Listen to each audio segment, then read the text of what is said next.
Hello नमस्कार साथियों, आप सभी का स्वागत है आपके अपने YouTube channel English by Pawan sir पे।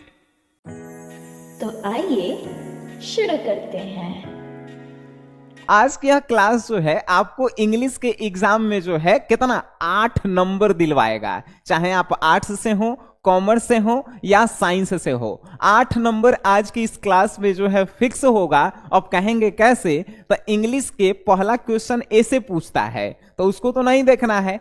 दूसरा क्वेश्चन जो है एक्सप्लेन करने वाला और तीसरा क्वेश्चन एक्सप्लेन करने वाला होता है।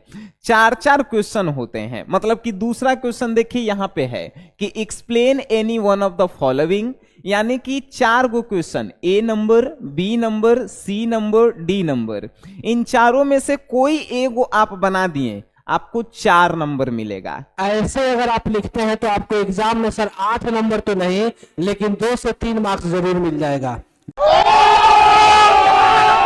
जैसे कि सर ने बताया है, लिखने का तरीका बिल्कुल घटिया है और बिल्कुल वाहियात तरीका है। मेरे प्यारे साथियों, मैंने पहले भी आगाज किया था और आपको बताया था कि एग्जाम में सही मार्गदर्शन का होना बहुत जरूरी है। अपने आप को पता नहीं है क्या बोलते हैं, ट्रिक का छड़ दादा, और पता ना दादा है कि बाप है कि क्या है, हमको पता नहीं है। लेकिन जो यह तरीका बता रहे हैं जिसके बिहाफ पे आप 8 मार्क्स तो नहीं लेकिन 2 से 3 मार्क्स जरूर ले आएंगे। जैसा कि आप देख पा रहे हैं कि सर इस क्वेश्चन को सर जी ने बताया और इस क्वेश्चन को बोला कि सर यह जो क्वेश्चन है, the work on one self is to follow the urge towards moral development as a free person under self impose discipline. इस क्वेश्चन को सर ने बताया कि सर यह question Bharat is my home का है। नो डाउट यह question Bharat is my home का ही है और भारत इज माई होम का सर जी एक्सप्लेनेशन बता रहे हैं, जो कि तरीका बिल्कुल गलत है। तरीका भी गलत है और लिखने का जो कंटेंट सर यूज कर रहे हैं, इतना कंटेंट अगर आप यूज करते हैं मेरे प्यारे साथियों, मोर देन सफिशिएंट नहीं होगा। आपको एग्जाम में इसके लिए 1 से 2 नंबर ही मिलेंगे, क्योंकि एग्जामिनर जो कॉपी चेक करता है वह सर वेल क्वालिफाइड होता है, तब जाकर उसकी कॉपी उससे चेक करवाई जाती है। अगर यह लिखने का तरीका आप नहीं सुधारते हैं तो सर आपको 8 नंबर तो नहीं लेकिन 2-3 मार्क्स जरूर मिलेगा। तो चलिए हम दिखाते हैं सर जी क्या बताए हैं, और जो कि गलती आपको एग्जाम हॉल में नहीं करना है। तो अगर एग्जाम हॉल में ऐसी गलती करते हैं तो मेरे प्यारे साथियों सावधान हो जाइए, क्योंकि एक गलती आपको सर हीरो से जीरो बना सकता है। तो चलिए शुरू करते हैं। ठीक है। This line has been taken from का, तो this line has been taken from, this line has been का टेकन फ्रॉम, इतना बस याद रखना। This line has been taken from, इतना याद रखेगा। This line has been taken from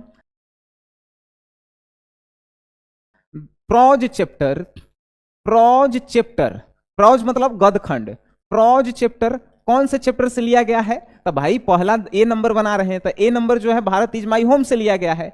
Bharat is my home, Bharat is my home, double inverted comma दे देंगे। ठीक है, इसको डबल इन्वर्टेड कॉमा से दर्शा देंगे कि यही चैप्टर से लिया गया है। And this chapter is written by, this chapter is written by, this chapter is written by, written by कौन है? भारत इज माई होम के लेखक कौन है? डॉक्टर जाकिर हुसैन। लिखेंगे डॉक्टर जाकिर हुसैन। ठीक है बाबू, डॉक्टर जाकिर हुसैन लिखेंगे। यहां पे फुल स्टॉप लिख दिए, इतना लिख दिए, 2 नंबर तक कंफर्म हो गया। ठीक, जैसे उसी लाइन का जो लाइन हमने अभी आपको दिखा रहा था, उसी लाइन का सर लाइन एक्सप्लेनेशन दे रहे हैं और आपको सर ने बताया कि यह भारत इज माई होम का है। तो पहली बात कि भारत इज माई होम, जब आप किसी भी चीज का टाइटल लिखते हैं तो वह कैपिटल होना चाहिए था, पहला लेटर। तो सर जी यहाँ पे होम ऐसे कुछ होना चाहिए था जहां तक मुझे जानकारी है। अगर गलती लगेगा सर जी तो आप समझा दीजिएगा, ज्यादा बेटर होगा सर। इस तरीके से होना चाहिए था। और चूंकि यह स्पीच है तो सर जी कहीं नहीं चर्चा कर रहे हैं कि भारत इज माई होम है क्या।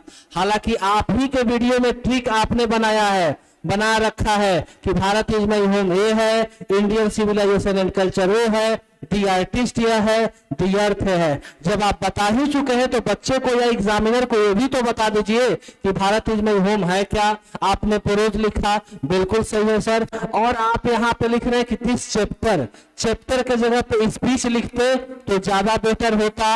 अगर स्पीच नहीं लिख रहे हैं कोई दिक्कत नहीं, चैप्टर अगर चलेबल है तो इसको चलाइए। लेकिन मेरे प्यारे साथियों, चूंकि यह स्पीच है तो स्पीच डॉक्टर जाकिर हुसैन ने लिखा नहीं था। डॉक्टर जाकिर हुसैन ने उस चीज को लिखा नहीं था, उस चीज को बोला गया था। तो बोलने के लिए आप 3-4 वर्ड यूज कर सकते हैं। हालांकि जब स्पीच की बात आती है तो सर मैं आपको बताना चाहूंगा, या तो यहां पे आप गिवन कर सकते हैं या नहीं तो सर जी यहां पे आप डिलीवर्ड कर सकते हैं। नहीं तो सर ग्रामर पूरा का पूरा विकलांग हो जाता है। और याद रखिएगा, फिजिक्स, केमिस्ट्री, मैथ्स में या फिर बायोलॉजी में अगर आप इंग्लिश का ग्रामेटिकली एरर होता है तो वह चलने लायक है, लेकिन इंग्लिश में किसी भी तरीके का ग्रामेटिकल एरर कहीं से कोई गुंजाइश नहीं होगा। तो यही नहीं, अभी और सुनिए। चलिए हम आपको बेहतरीन तरीका सिखाते हैं किस तरीके से आप लिखेंगे कि एग्जामिनर आपको 4 में 4 मार्क्स प्रोज के लिए और 4 में 4 मार्क्स पोएट्री सेक्शन के लिए देगा। चलिए देखते हैं। तो देखिए सर, हम आपको बता दें कि जब भी अगर आप लाइन एक्सप्लेनेशन लिखे तो यह एक ही चीज सफिशिएंट होगा लाइन एक्सप्लेनेशन के लिए, चाहे आप किसी भी चैप्टर को लिखे, प्रोज सेक्शन से लिखे या फिर पोएट्री सेक्शन से लिखे। पहली बात आप जान लीजिए सर कि आपके बुक में क्या क्या है। तो सबसे पहले एसे निकल कर आता है।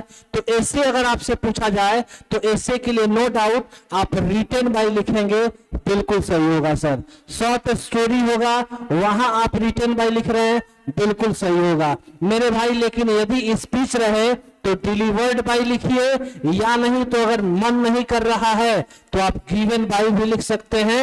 ये भी कुछ हद तक सही माना जाएगा, लेकिन सबसे एप्रोप्रिएट यही होगा जो कि सर ने किया था। वहां पे सर ने लिखा था रिटन बाय, बिल्कुल ग्रामेटिकली वह गलत है। डॉक्टर जाकिर हुसैन ने सर डिलीवर किया था, उसको बैठ के लिखा नहीं था। बोला था कि Bharat is my home, the people who live in India they are on my family members. तो वह चीज बोला गया था और स्पीच था, और स्पीच को सर बोला जाता है, यहाँ पे उनके द्वारा लिखा नहीं गया था। इस चीज को आप समझ लेंगे। आगे बढ़ते हैं। पोएम्स में भी कुछ लोग क्या कर देते हैं, रिटन लिख देते हैं, टारगेट हो, ब्रिलियंट हो, या फिर न जाने कितनी सारी बुक्स आते हैं। हम लोग तो ऑफलाइन पढ़ाते हैं, गलती हो तो रिजल्ट मिलता है तो बच्चे आकर हम लोग से साक्षात मिलते हैं। तो सही वे में और करेक्शन वे में सारी चीजों को सिखाना होता है। पोएम अगर आप लिखें तो पोएम के लिए कंपोज लिखें, ना कि आप रिटन लिखेंगे। अगर रिटन लिखेंगे तो वो चीज भी गलत हो जाता है, वो चीज भी बिल्कुल गलत है। अब आ जाते हैं सर जी के द्वारा ही जो बताया गया उसको हमने अपने लैंग्वेज में लिखा है।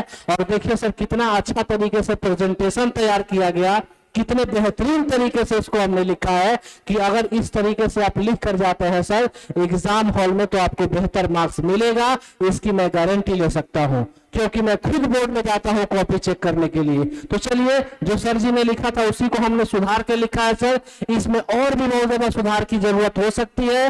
अगर आप देखें तो देखें सर, हमने लिखा कि this line has been taken from, यहां तक जो चैप्टर का नाम रहे आप यहां तक तो लिख ही लेंगे सर। अब यहां के बाद जो चीज रहता है सर, स्पीच रहे तो स्पीच लिखे, एसे रहे तो एसे लिखे, शॉर्ट स्टोरी रहे तो शॉर्ट स्टोरी लिखे। लेकिन मेरे भाई यहां पे कुछ एडजेक्टिव के साथ लिखे। एडजेक्टिव के साथ हमने क्या लिखा sir, remarkable speech, interesting speech, inspiring speech. अब आप चाहे तो जो चीज हो सर आप एडजेक्टिव के रूप में यहां चीज ऐड करेंगे। एग्जामिनर देखेगा, कहेगा कि यह किताबी लैंग्वेज नहीं है, बच्चे का क्रिएशन है, बच्चे का अपना माइंड है, तो आपसे इंप्रेस्ड होगा और आपको मार्क्स देते चला जाएगा। सिर्फ सिंपल और साधारण तरीके से लिखने से सर 8 में 8 मार्क्स आपको नहीं मिलने वाला है। आगे देख लेते हैं सर। फिर हमने लिखा remarkable speech, Bharat is my home. इसको चाहे तो सर आप अंडरलाइन कर देंगे sir. Which has been delivered by, sir जी ने लिखा था रिटन बाई। मेरे भाई याद रखिएगा, स्पीच है तो स्पीच को डिलीवर किया जाता है, न कि यहां पे लिखा जाता है। डॉक्टर जाकिर हुसैन ने उसे लिखा नहीं था। एक बार फिर से मैं आपको बता देता हूं, delivered by our 3rd president of India, हमारे भारत के तीसरे राष्ट्रपति जिनका नाम है सर डॉक्टर जाकिर हुसैन। और अगर आप इतना चीज लिखते हैं तो इतना पर भी एग्जामिनर आपको मार्क्स दे सकता है। लेकिन सर अगर आपके पास नॉलेज है, स्किल है, तो इसी को बढ़ा के लिखे। थोड़ा बहुत जो चीज को जिसने लिखा है और जो चीज को जिसने बोला है उसके बारे में थोड़ा डिटेल इंफॉर्मेशन दे। तो हमने लेकर रखा है सर। अब डॉक्टर जाकिर हुसैन जब आप बुक पढ़ेंगे तो उसमें कुछ दिया रहता है चैप्टर स्टार्ट होने से पहले। तो हमने लिखा he was great freedom fighter, freedom fighter. आगे देख लेते हैं सर, एजुकेशनिस्ट, और फिर से हमने लिखा है नेशनलिस्ट। इनका जन्म कब हुआ, कहां हुआ, उसको भी देना बहुत ज्यादा जरूरी होता है सर। तो जन्म हुआ था हैदराबाद में, हमने लिख दिया 1897 में सर यह जन्म लिए थे, इसको भी हमने ऐड कर दिया। आगे बढ़ते हैं तो यह स्पीच है, तो स्पीच को कब दिया गया इस चीज को भी मेंशन करना होगा। तो हमने सर इसको भी मेंशन कर दिया। This speech was given when he was taking oath as the president of India in 1967 में सर। यह 1967 में स्पीच दिए थे जिस भारत इज माय होम की हम और आप बात कर रहे हैं। आगे देखते हैं तो लिखा गया he had also served as the governor of Bihar. Sir इनकी डेजिग्नेशन थी कि राष्ट्रपति बनने से पहले बिहार के गवर्नर भी रह चुके थे। तो इस तरीके से अगर आप लिखते हैं वो फर्स्ट पैराग्राफ होगा। फर्स्ट पैराग्राफ के बाद जो सर जी ने बताया through this line doctor Zakir Hussain wants to say that, wants to say that, यहां से जो लाइन का मीनिंग है, लाइन का जो मतलब है आप लिखिएगा, तब जाके एग्जामिनर आपको सर जी 4 में 4 मार्क्स देगा।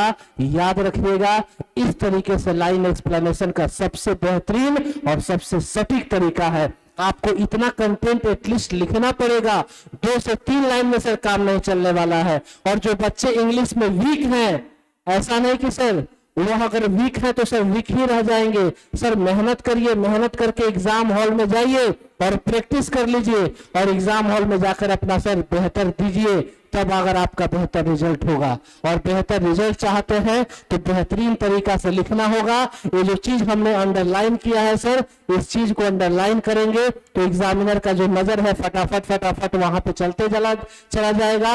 एग्जामिनर आपको पढ़ेगा और पढ़ के सर आपको अच्छा मार्क्स देगा। हम आपकी उज्जवल भविष्य की कामना करते हैं। अगर मेरे बात से किसी को ठेस पहुंचा हो तो हाथ जोड़कर माफी भी चाहते हैं। बच्चों का भविष्य था, उनका एग्जाम नजदीक था, इस वजह से हमने यह स्टेप लिया कि ताकि बच्चे सर यहाँ पे रिटर्न लिख करना चलाए। सर कोई बच्चे डिटेल इंफॉर्मेशन देंगे तब जाके उनको मार्क्स मिलेगा, या हवाबाजी करने से या उड़न खटोला पे बैठ जाने से या ट्रिक के छड़बादा कहला जाने से और न जाने अपने लिए क्या क्या उपाधि यूज कर लेने से नहीं होता है। मानते हैं कि आपको बच्चे ने ही आपको उपाधि दिया होगा, आप सब चीज में ट्रिक लगा देते हैं। ग्रामर का चीज लेकर आते हैं उसमें ट्रिक घुसा देते हैं। अरे भाई हर जगह ग्रामर का ट्रिक काम नहीं करता है।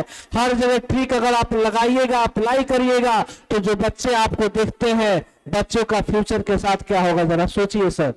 इस पर जरा आप विचार करेंगे। और अगर बच्चे इस वीडियो को देख रहे हैं तो आपके एक कमेंट्स का भी मैं वेट करूंगा। आपको जो लगे, जो अच्छा लगे, जो खराब लगे, जो बुरा लगे, आप कमेंट बॉक्स ओपन है। आप कमेंट बॉक्स में अपनी भी राय दे सकते हैं कि क्या सही है और क्या गलत। हम आपके उज्जवल भविष्य की कामना करते हैं और लगातार आने वाले 2-3 दिन में हम लाइन एक्सप्लेनेशन, चाहे स्पीच हो, चाहे शॉर्ट स्टोरी हो, चाहे पोएम्स का हो, बहुत बेहतरीन तरीके से 1 बाय 1 करके बताने वाले हैं। Thank you so much. आपका दिन शुभ हो। हम आपके उज्जवल भविष्य की कामना करते हैं।